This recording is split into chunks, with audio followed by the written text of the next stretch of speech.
귀하고 아름다운 찬양 진심으로 감사합니다. 오늘은 10월 9일 한글날입니다. 한글은 가장 과학적인 기록 체계라고 말하기도 하고 가장 합리적인 문자라고 말하기도 합니다. 한글을 주신 하나님께 감사하는 마음으로 오늘 예배했으면 좋겠습니다. 자기 나라 언어에 대한 기념일을 지키는 나라가 아마 지구상에서 우리나라가 유일하지 않은가 이렇게 생각합니다. 우리 한글은 창제자가 분명하고 창제일이 분명하고 또 반포한 날이 분명하기 때문에 그 한글날을 지킬 수 있다는 것입니다. 1443년에 창제되었고 1446년에 반포되었기 때문에 금년에 한글이 반포되어진 지 570년이 되는 그런 해라고 말할 수가 있습니다. 북한하고 우리나라하고는 그 한글날이 다른데 북한은 1443년 창제되어진 때를 기념으로 해서 한글날을 지키고 있고 우리 남한은 반포되어진 날을 중심으로 한글날을 지키고 있기 때문에 한글날을 날짜는 다르게 지키고 있습니다만 남북이 갈라져 있어도 한 언어를 사용할 수 있다고 하는 것이 얼마나 놀라운 축복인지 모르겠습니다. 지난 주간에 로마서의 말씀을 묵상하면서 하나님은 자비로우신 분이라고 하는 말씀을 가슴에 담게 되었습니다.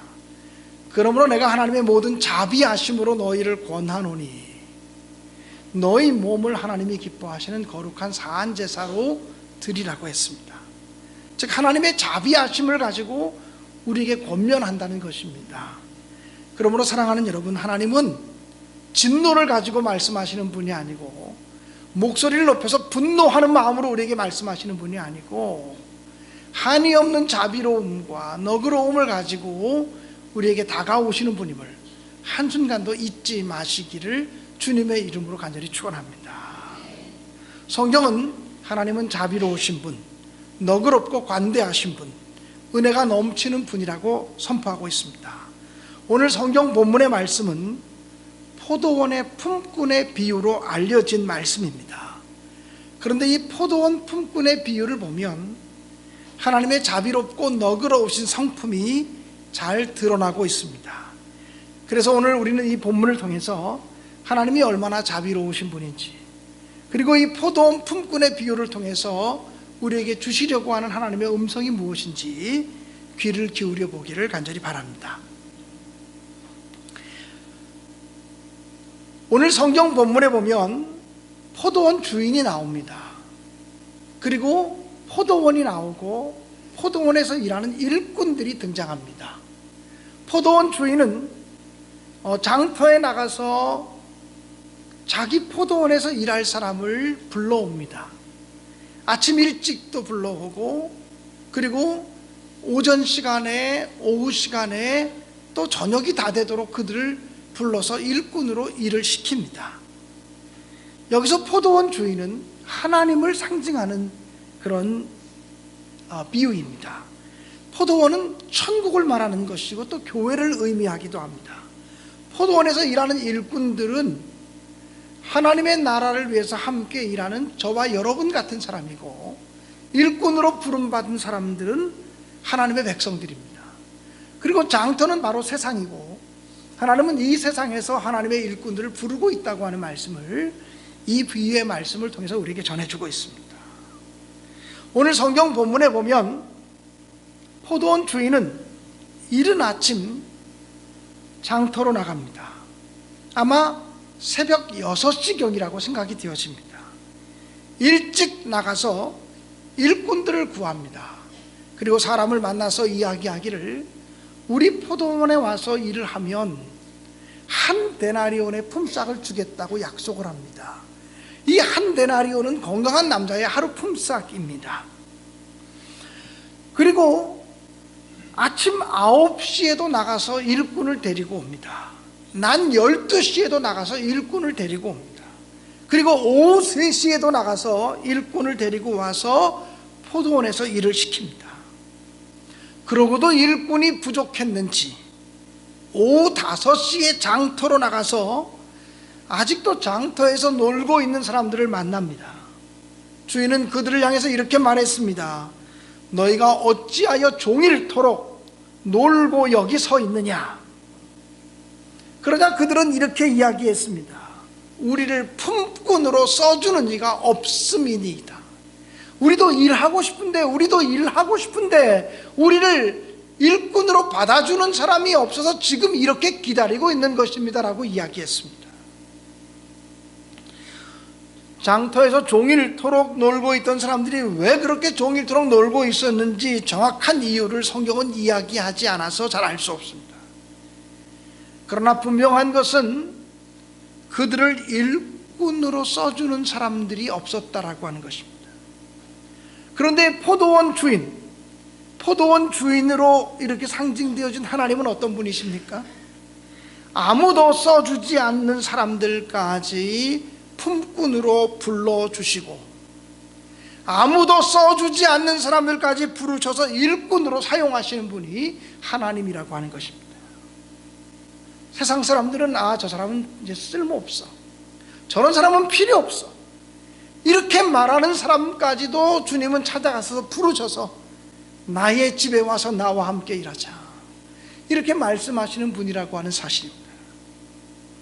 여러분, 다니엘 김이라고 하는 선교사님이 있습니다. 철인이라고 하는 책을 썼던 사람인데 아주 젊은 사람이에요. 30대 후반이나 40대 초반의 아주 젊은 선교사입니다. 이분은 한국에서 10년, 일본에서 10년, 미국에서 10년 살다가 지금은 선교사로 파송받아서 8년 동안 전 세계를 돌아다니면서 복음을 증거하는 사람입니다. 그의 어머니는 믿음이 진실한 사람이었고 3대째 예수를 믿는 크리스찬 가정에서 태어나신 분이었습니다. 그런데 그의 아버지는 제일 교포 2세였는데 자기 어머니는 사업하는 사람인 줄 알고 만나서 결혼했는데 결혼해 보니까 야쿠자 두목이었습니다. 일본의 그 야쿠자들이 한 20만 명쯤 된다 그래요. 근데 그 20만 명쯤 되는 야쿠자들이 전 일본 국토에 80개 정도의 지부를 형성하고 있다 그래요. 그런데 자기 아버지가 일본 야쿠자 조직의 80개 정도의 지부 중에 한 지부를 담당하고 있는 중간 보스였다는 것이죠. 자기 어머니는 아마 중매를 통해서 만나게 되었는데 자기 아버지가 사업하는 사람이라 그래서 속아서 결혼했는데 결혼해 보니까 이 깡패 두목인 거예요. 그래서 자기 남편을 위해서 눈물로 기도하기 시작했습니다. 근데 자기 남편이 싸움도 많이 하고 이러다 보니까 교도소를 많이 가게 되는 겁니다. 교도소 갈 때마다 자기 어머니는 자기 남편에게 편지를, 수백 통의 편지를 보냈다는 것입니다. 하나님은 당신을 사랑하신다고, 이제라도 돌아오기만 하면 하나님이 새로운 삶을 약속해 주실 것이라고, 하나님은 당신을 지금도 기다리고 있다고, 우리가 새롭게 시작하자고, 하나님이 우리 가정에게 새로운 시작을 주실 수 있다고, 이렇게 늘 편지를 썼다고 합니다. 그런데 자기 아버지는 하나님은 물론이거니와 사람들까지도 두려워하는 사람이 없는 사람이었는데 어느 날 교도소에서 자기 부인이 보내준 편지를 읽다가 하나님의 은혜를 깨닫게 되었다는 것입니다. 그 전까지는 아내가 보내준 편지를 읽으면서도 하나님이 어디 있느냐고 하나님을 의심했었는데 그날은 아내의 편지를 읽으면서 정말 하나님이 살아계신다고 하는 사실이 믿어지게 되었고, 하나님 왜 나 같은 죄인을 사랑하십니까? 왜 하나님은 나 같은 죄인을 용서하십니까? 라고 가슴을 치고 몸부림치며 회개하며 울기 시작했다는 것입니다. 그 순간 자기 온몸이 불덩이와 같이 뜨거워지는 체험을 하게 됩니다. 그는 하나님 앞에서 자기의 죄가 너무나 커서 무릎을 꿇고 기도를 해야 되는데 자기의 죄가 너무나 더럽기 때문에 자기의 죄를 벗어버리고 싶은 마음에 자기 옷을 다 벗었다고 합니다. 자기 옷을 다 벗고 벌거벗은 몸으로 무릎을 꿇고 기도를 하기 시작하는데 갑자기 자기 마음속에 나 같은 죄인은 하나님 앞에 무릎 꿇을 자격도 없다, 이런 생각이 들더랍니다. 그래서 그 자리에서 벌떡 일어나서 서서 하루 종일 자기의 죄를 회개하며 몸부림치며 울었다고 합니다.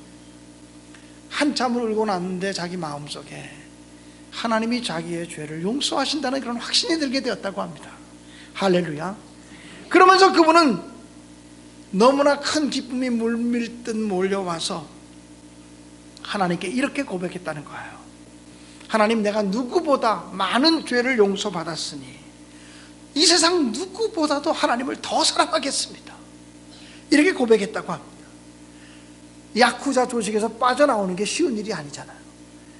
큰 희생을 치르고 야쿠자 조직에서 빠져나온 자기 아버지는 아내였던 자기 어머니의 기도대로 교회를 열심히 섬기다가 장로님이 되셨고, 일본의 후쿠오카 교회를 개척했고, 지금은 은퇴하셨지만 날마다 말씀과 기도로 살아가고 있다고 합니다. 그의 아들 김다니엘 선교사는 물론이거니와 그의 여동생도 어머니의 기도대로 하나님의 종이 되었다고 합니다. 김다니엘 선교사님은 이렇게 고백을 했습니다. 아버지를 변화시킨 복음은 온 가족에게 새로운 소망이 되었습니다. 예수님 없는 삶은 죽은 삶입니다. 주님의 은혜만이 우리를 소생시키시고 온전한 삶으로 인도할 수 있습니다. 한 번 사는 인생, 무엇을 위해 살아야 합니까? 오직 하나님의 영광을 위해 살아야 합니다. 이렇게 기록하였습니다. 아무도 써주는 이가 없는 인생, 온종일 기다렸지만 사람들에게 쓰임받지 못한 상처를 가지고 기다리고 있는 오후 5시의 인생, 이제 곧 해가 지면 하루 종일 기다렸지만 허탄한 마음을 가지고 집으로 돌아갈 수밖에 없는, 빈손으로 집으로 돌아갈 수밖에 없는 인생, 그들에게 누가 기회를 주었습니까? 하나님의 너그러운 사랑이, 포도원 주인의 너그러운 사랑이 그들을 불러서 다시 한번 기회를 준 것처럼 우리가 믿는 하나님은 쓸모없는 인생까지도 부르셔서 기회를 주시는 너그러우신 하나님이심을 분명히 믿습니다. 해가 지고 저녁이 되자 포도원 주인은 나중에 온 사람으로부터 먼저 온 자까지 품삯을 계산해 주었습니다. 그런데 뜻밖에도 맨 나중에 와서 오후 5시 와서 오후 6시까지 그저 1시간 정도밖에 일하지 않은 품꾼에게 포도원 주인은 한 데나리온을 주었습니다. 한 데나리온은 건강한 남자의 하루 온전히 일한 품삯이거든요. 그러자 먼저 온 품꾼들은 자기들도 물론 한 데나리온을 받기로 하고 약속하고 들어왔지만 자기들이 더 많이 일했으므로 더 많이 받을 줄로 알고 기대했습니다. 그런데 모든 종에게 똑같이 한 데나리온을 주는 포도원 주인을 보고 먼저 들어온 품꾼들은 불평하기 시작했습니다. 원망하기 시작했습니다. 투정하기 시작했습니다. 온종일 놀다가 뒤늦게 들어와서 1시간 일한 일꾼과 하루 종일 대학볕에서 일한 자신들이 똑같이 취급받는 것은 불공평하다고 그렇게 생각한 것입니다. 그들의 불평을 듣고 주인은 이렇게 얘기했습니다. 친구여, 내가 너에게 잘못한 것이 없노라. 내가 너와 한 데나리온을 약속하지 않았느냐? 내 것을 가지고 나중 온 사람에게 더 주었다고 해서 네가 불평할 것이 무엇이냐? 내가 선하다고 내가 나를 악하다고 하느냐? 이렇게 말했습니다. 집주인은 약속을 잘 지켰습니다. 다만 나중 데리고 온 종에게는 약속한 바가 없지만 너그럽게 은혜를 베풀어 주셨습니다. 여러분, 오늘 성경 본문이 우리에게 이야기하는 주제가 무엇입니까? 먼저 들어온 사람들의 태도는 무엇이고 나중 들어온 사람의 태도가 무엇인지에 대해서 우리에게 배우라는 것입니다. 먼저 들어와서 일한 사람들에게는 우월의식이 있었습니다. 늦게 들어온 사람들보다 자기가 우월의식이 있었고 교만함이 있었습니다. 그리고 그들보다 내가 더 많이 일했다고 하는 공로의식이 있었습니다. 그리고 늦게 들어온 사람들을 향해서 그들이 많이 받았을 때는 그들에게 질투하는 마음을 가졌습니다. 함께 일하는 사람들이다, 함께 하나님 나라를 건설하는 사람이라고 하는 동역자 의식을 가지고 있지 못했다는 것입니다. 그래서 주님께서는 뭐라고 말씀하셨냐면, 이 비유의 결론 부분으로 마지막 말씀에 먼저 된 자로서 나중되기도 하고 나중된 자로서 먼저 될 자가 많다라고 그렇게 말씀하신 것입니다. 이른 아침부터 포도원에 들어와서 일한 사람들, 그들은 자기를 불러주시고 자기를 써주는 사람이 없는 아픔을 경험해 보지 못했습니다. 따라서 그들은 자기를 써준 주인에 대한 고마움도 그리 크지 않았을 것입니다. 당연히 나는 일할 수 있는 사람이고, 당연히 나는 수고한 사람이고, 나는 당연히 주인의 일을 했으니까 내 몫을 받는다라고 하는 보상심리와 공로의식이 있었지, 주인에 대한 고마움과 감사가 적었다라고 하는 것입니다. 그들은 자기들이 받는 품삯을 당연한 것으로 생각하고 그 이상의 보상을 받기만을 요구하였습니다. 그런데 그와 같은 심리가 예수님의 12명의 제자들에게도 있었습니다. 한 번은 베드로가 주님을 향해서 이렇게 말했습니다. 우리가 모든 것을 버리고 주님을 따라 싸운데 그런즉 우리가 무엇을 얻을 수 있사오리이까? 그때 예수님은 말씀하셨습니다. 내 이름을 위하여 집이나 형제나 자매나 부모나 자식이나 전토를 벌인 자마다 여러 배를 받고 또 영생을 상속하리라. 그러나 먼저 된 자로서 나중된 자가 많고 나중된 자로서 먼저 된 자가 많으니라고 말씀하셨습니다. 주님께서는 베드로의 우월 심리와 보상 심리에 대해서 일침을 놓으셨다라고 하는 사실입니다. 그렇다면 나중 온 사람들의 특징은 무엇입니까? 나중 온 사람들은 겸손함으로 일했을 것입니다. 나중 온 사람들은 뒤늦게 자기를 불러주신 그 주인의 은혜에 감사하는 마음과 감격하는 마음으로 일했을 것입니다. 주님께, 주인에게 쓰임받는 것만 가지고도 기뻐하고 감사하고 감격했을 것입니다. 또 나중 부름받았기에 게으르지 않고 최선을 다했을 것입니다. 여러분, 오늘 성경 본문의 말씀은 하나님의 일을 감당하는 사람들에게 이런 자세가 필요하다는 것을 가르쳐 주기 위한 비유입니다. 먼저 들어온 사람처럼 교만함과 우월의식과 공로의식을 가지고 있는 자는 먼저 되어서도 나중될 수밖에 없고, 오후 5시에 부름받은 일꾼처럼 겸손과 감사와 그리고 최선을 다하는 충성의 마음을 가져야 하나님이 귀히 여겨주신다라고 하는 사실입니다. 사랑하는 여러분, 우리가 어떤 마음과 어떤 자세로 주님을 섬기고 있습니까? 교만함입니까? 우월감입니까? 공로의식입니까? 보상심리입니까? 이런 마음을 가지고 일하면 하나님은 우리에게 뭐라고 말씀하십니까? 먼저 된 자라도 나중될 수밖에 없다.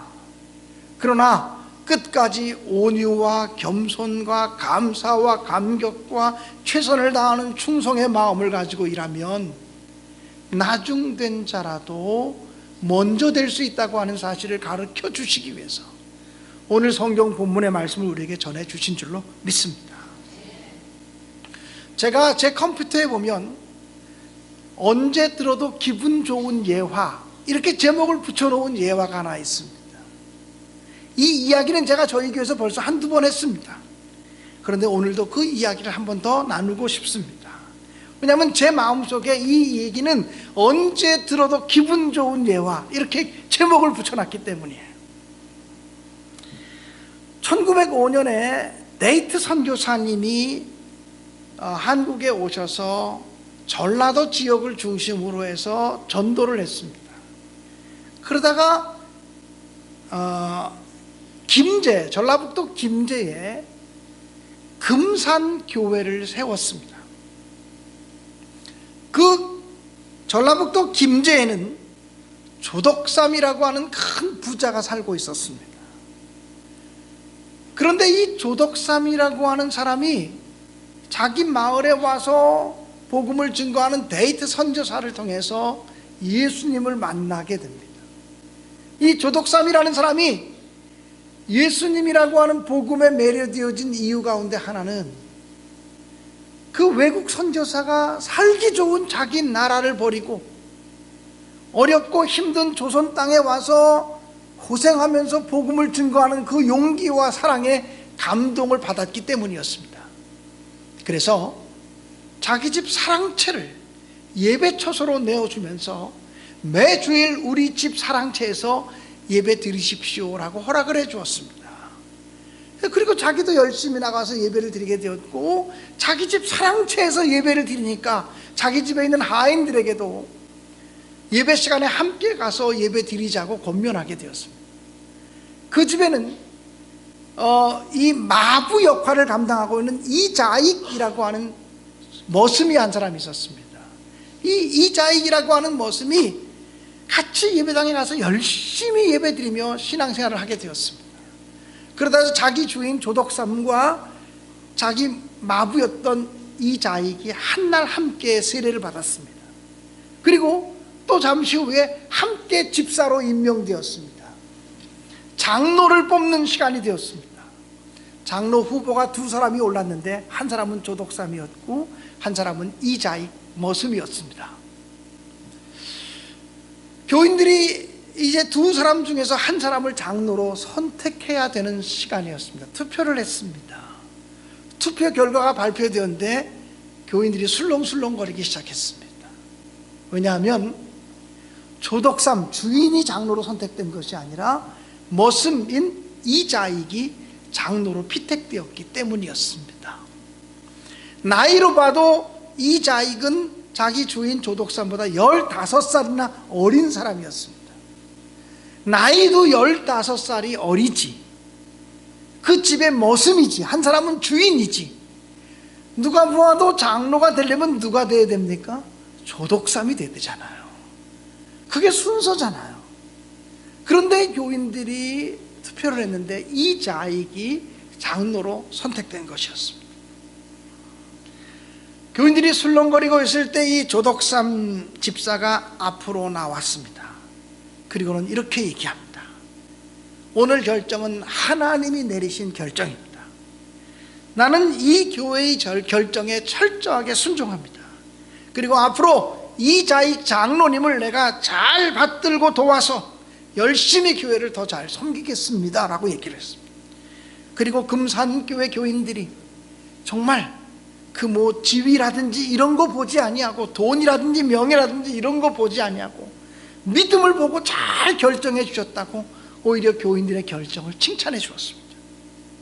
그 다음에 교회가 또 부흥되어서 또 다시 한 명의 장로를 선택하게 되었는데 두말할 것도 없이 조덕삼 집사가 장로로 선택이 되었습니다. 조덕삼 집사는 장로로 선택된 다음에 얼마 동안 교회를 섬기다가 이자익 장로에게 이렇게 얘기합니다. 내가 보니 당신은 머리가 참 명석하고 똑똑한 사람이니, 그리고 진실한 사람이니 신학을 공부해서 목사님이 되시면 좋을 것 같다고. 평양신학교 가서 공부하시면 내가 등록금을 다 대드리겠다고. 그래서 이자익 장로를 평양신학교로 보내서 신학 공부를 시킵니다. 그래서 그 이자익이 전도사 과정을 마치고 목사 안수를 받게 되자 이 조덕삼 장로가 이자익 목사님을 찾아가서 목사님, 저희 교회 담임 목사님으로 와주십시오. 저희 교회 담임 목사님으로 오셔서 우리를 영적으로 지도해 주십시오. 그리고 자기 집 머슴이었던 이자익을 자기 교회의 담임 목사로 청빙해 갑니다. 여러분, 이 이자익 목사님이라고 하는 분은 머슴 출신으로서 장로가 되고 목사가 되었던 사람인데 우리나라 장로교 역사상 유일하게 총회장을 3번이나 한 사람입니다. 그러니까 장로교 역사에서 굉장히 훌륭하신 분입니다. 물론 일제시대 때의 일이긴 합니다만. 그러나 오늘날 모든 사람들이 이자익을 이야기할 때마다 먼저 누구를 이야기하겠습니까? 조덕삼 장로님에 대해서 먼저 이야기를 합니다. 조덕삼 장로님이 있었기에 이자익이 있었다라고 얘기합니다. 조덕삼 장로님은 1919년 12월 17일 52세를 일기로 하나님의 부르심을 받았습니다. 그 조덕삼 장로님의 마지막 유언은 이렇습니다. 절대로 우상을 섬기지 말고 내가 죽어도 제사 지내지 말아라. 그리고 너희들이 다시 나를 만날 수 있도록 신앙생활을 잘 하여라. 그리고 너희들은 대를 이어서 담임 목사님을 잘 섬기고 교회를 잘 지켜야 한다고 자기 자식들에게 유언을 했습니다.